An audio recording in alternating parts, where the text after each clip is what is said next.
Si vous avez des questions sur le cours, quoi que ce soit, me les renvoyer par mail ou sur le NT, hein, soit sur l'adresse Yahoo que j'ai créée, soit sur mon bureau numérique, bien sûr, s'il y a des points du cours qui vous semblent pas clairs. Donc notre deuxième exemple, c'était la guerre d'Algérie. Alors, très rapidement aussi, hein, vous avez travaillé dessus. Pour certains, si je dis pas de bêtises, je crois que c'est pour les 3-2, on a eu l'occasion d'en parler un tout petit peu en cours vendredi avant le confinement. Donc pour l'Algérie, c'est donc cette fois un exemple français, une ancienne colonie française, une très ancienne colonie française, hein, une centaine d'années, très importante pour la France. C'est une colonie plus qu'une colonie pour la France. L'Algérie n'a pas le même statut que les autres colonies. C'est vraiment considéré comme des départements français. C'est vraiment considéré comme la France. En fait, si on devait faire un parallèle, l'Algérie, avant l'indépendance de l'Algérie, c'est un peu comme la Corse aujourd'hui pour la France. Vous voyez, c'est pas un territoire qui est directement rattaché à la France. Il y a la mer Méditerranée entre, mais c'est un territoire français, avec toutes les règles françaises qui s'y appliquent. En Algérie, vous avez une forte population française, ce qu'on va appeler des pieds noirs, vous avez la définition dans votre cours, donc c'était des Français, hein, Européens, qui sont allés s'installer en Algérie, pour profiter de l'ensoleillement du pays, des opportunités économiques, des opportunités agricoles, etc. Vous avez travaillé là-dessus, vous avez fait une petite comparaison, et pour beaucoup, vous avez bien trouvé que, malgré tout, même si la France considère l'Algérie comme l'un de ses départements, comme un bout de la France, la situation est très différente entre la vie des Algériens et la vie des Français en Algérie. C'est-à-dire que les Français d'Algérie sont 20 fois plus scolarisés, ont une mortalité infantile bien moins importante, ont beaucoup plus de territoire, beaucoup plus d'exploitation, sont beaucoup plus riches. En quelque sorte, ils sont très privilégiés et très favorisés par rapport aux Algériens, à ceux qui étaient là sur place. Et bien sûr, les Algériens, comme beaucoup d'ailleurs de pays, vont demander à la suite de la Seconde Guerre mondiale leur indépendance. D'ailleurs, hein, le jour de l'armistice, vous le savez peut-être, on va avoir des manifestations à Alger en faveur de l'indépendance, justement, donc dès 1945, hein, dès la signature de l'armistice. On va déjà avoir des manifestations algériennes pour l'indépendance qui vont être réprimées dans le sang par les troupes françaises sur place qui refusent complètement finalement cette indépendance. Donc, en 1954, pardon, ça se voit que j'ai pas l'habitude. En 1954, donc, on va avoir un mouvement, un groupe que vous avez vu dans votre activité, le Front de Libération Nationale, le FLN, qui va décider de passer à la lutte armée. Vous avez travaillé sur des tracts, vous avez vu son programme. De 45 à peu près jusqu'à 54, il tente une négociation pacifiste. Il tente de négocier avec la métropole, avec la France, pour qu'on leur donne l'indépendance. Mais la France refuse. L'Algérie, c'est la France, en tout cas c'est ce qu'on pense à l'époque, on n'est vraiment pas prêt à laisser l'Algérie devenir indépendante. Et donc, en 1954, hein, c'est la Toussaint Rouge, vous avez ça dans votre cours, le FLN décide de passer à l'action, il décide d'entamer une lutte violente, armée, quelque part hein, très basée sur ce que les Français ont fait pendant l'occupation, sur la résistance, hein, avec donc des attentats, avec des assassinats, avec des poses de bombes, avec des déraillements, donc vraiment technique de guérilla, on a déjà vu ça sur le chapitre pendant la Seconde Guerre mondiale, techniques de guérilla qui vont permettre quelque part de déstabiliser l'autorité française.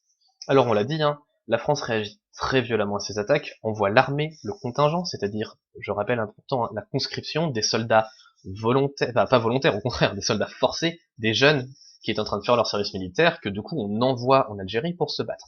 Des parachutistes, en effet, en grand nombre, qui vont avoir pour but justement de réprimer cette révolte et d'empêcher l'Algérie d'accéder à l'indépendance. On va avoir donc des conflits très violents, alors pas des conflits dans le sens d'une guerre, dans le sens qu'on peut l'entendre.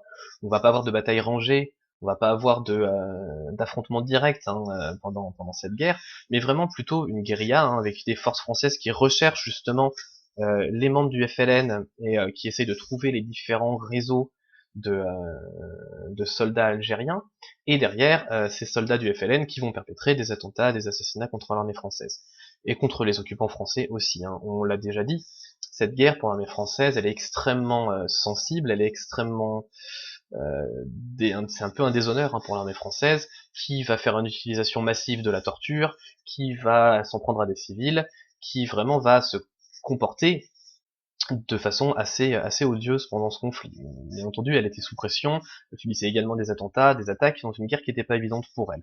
Mais voilà, c'est une guerre assez compliquée pour l'armée française. C'est un conflit, et ça on en reparlera plus tard, mais quand même je le précise maintenant, qui va être tellement compliqué à gérer pour le gouvernement qu'en 1958, la 4ème République, qu'on a mis en place à la fin de la Seconde Guerre mondiale, vous le savez, s'effondre à cause de cette guerre d'Algérie. Ils n'arrivent plus à gérer, la politique n'arrive plus à gérer tout simplement cette guerre d'Algérie, et c'est en grande partie pour ça qu'on fait revenir De Gaulle de sa pré-retraite, et qu'on lui redonne les pouvoirs, pour créer donc une 5ème République, mais aussi pour régler ces événements d'Algérie, et pour mettre fin à cette guerre. Chose qu'il fera d'ailleurs, mais pas du tout de la façon dont on le pensait, en négociant la paix avec les Algériens. Donc cette guerre s'achève en 1962, avec ce qu'on appelle les accords d'Évian, vous avez travaillé dessus, vous avez fait l'activité, et De Gaulle, donc alors président de la 5ème République française, qui donne l'indépendance à l'Algérie après 8 ans d'un conflit extrêmement sanglant, qui a vu énormément de morts. Donc là on est vraiment sur l'exemple opposé à celui de l'Inde. C'est vraiment une guerre d'indépendance. C'est la volonté d'un pays de redevenir autonome, de se gouverner lui-même, face à la volonté d'un autre pays, la France, de le garder, ce pays, de vraiment pas le laisser passer, en utilisant quasiment tous les moyens possibles et nécessaires pour arriver à ses buts, y compris l'utilisation massive de l'armée, de la torture, et des moyens de guerre qui sont pas forcément très conventionnels. Donc voilà. On avait donc, avec ces deux exemples, couvert à peu près les deux cas de figure. Bien sûr, il y en a des tonnes, il y a des dizaines de décolonisations qui ont lieu entre 1945 et 1991, certaines beaucoup plus violentes encore que la décolonisation de l'Algérie. On n'a malheureusement pas le temps de parler du Congo belge, mais on devrait, c'est pas trop au programme. Mais si vous pouvez éventuellement, j'essaierai de vous trouver des liens en fait, justement sur cette décolonisation du Congo qui va être un bain de sang absolument horrible. Et l'exemple par exemple de l'Inde, où là pour le coup on avait une volonté de faire que les choses se passent bien. Alors attention, faut pas non plus penser que anglais gentil, français méchant, parce que l'Inde s'est plutôt bien passé, l'Algérie plutôt mal. La France, à la suite de cette guerre d'Algérie, et de la guerre d'Indochine, qu'on a aussi perdu pour le coup, va cesser de se battre pour ses colonies, et va commencer à laisser les autres colonies avoir leur indépendance les unes après les autres, en essayant autant que possible de les accompagner dans la transition autant que possible. Donc on va voir comme ça l'éclatement total de l'empire français qui va disparaître, et l'éclatement total des autres empires coloniaux européens qui peu à peu vont perdre leurs colonies. Alors ça va pas se faire d'un coup, ça va être colonie après colonie, décennie après décennie, jusqu'aux années 90, pour les dernières colonies africaines qui vont obtenir leur indépendance et devenir enfin de véritables pays. Voilà pour aujourd'hui.